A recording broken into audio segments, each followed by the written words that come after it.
सच्चे साधु की पहचान। एक बार की बात है, एक संत अपने एक शिष्य के साथ किसी नगर की ओर जा रहे थे।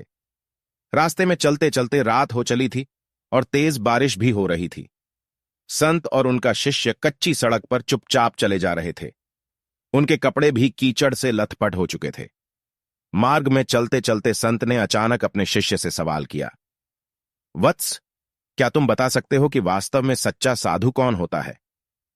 संत की बात सुनकर शिष्य सोच में पड़ गया। उसे तुरंत कोई जवाब नहीं सूझा। उसे मौन देखकर संत ने कहा, सच्चा साधु वह नहीं होता जो अपनी सिद्धियों के प्रभाव से किसी रोगी को ठीक कर दे या पशु पक्षियों की भाषा समझ ले।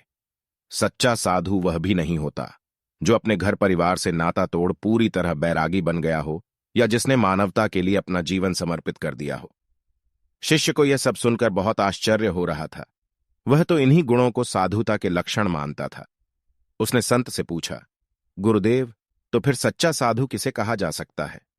इस पर संत ने कहा, वत्स, कल्पना करो कि इस अंधेरी तूफानी रात में हम जब नगर में पहुंचे और द्वार खटखटाएं। इस पर चौकीदार हमसे पूछे, कौन है? और हम कहें, दो साधु। इस पर वह कहे, मुफ्तखोरों, चलो भागो यहां से, न जाने कहां कहां से चले आते हैं। संत के मुख से ऐसी बातें सुनकर शिष्य की हैरानी बढ़ती जा रही थी।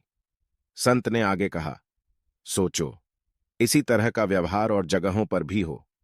हमें हर कोई उसी तरह दुत्कारे, अपमानित करे, प्रताड़ित करे। इस पर भी यदि हम नाराज न हों, उनके प्रति जरा सी भी कटुता हमारे मन में आए और हम उनमें भी प्रभु के ही दर्शन करते रहें, तो समझो कि यही सच्ची साधुता है। साधु होने का मापदंड है हर परिस्थिति में समानता और सहजता का व्यवहार। इस पर शिष्य ने सवाल किया, लेकिन इस तरह का भाव तो एक गृहस्थ में भी हो सकता है, तो क्या वह भी साधु है? संत ने मुस्कुराते हुए कहा, बिल्कुल है। जैसा कि मैंने पहले ही कहा कि सिर्फ घर छोड़कर बैरागी हो जाने से ही कोई साधु नहीं हो जाता। साधु वही है जो साधुता के गुणों को धारण करे, और ऐसा कोई भी कर सकता है।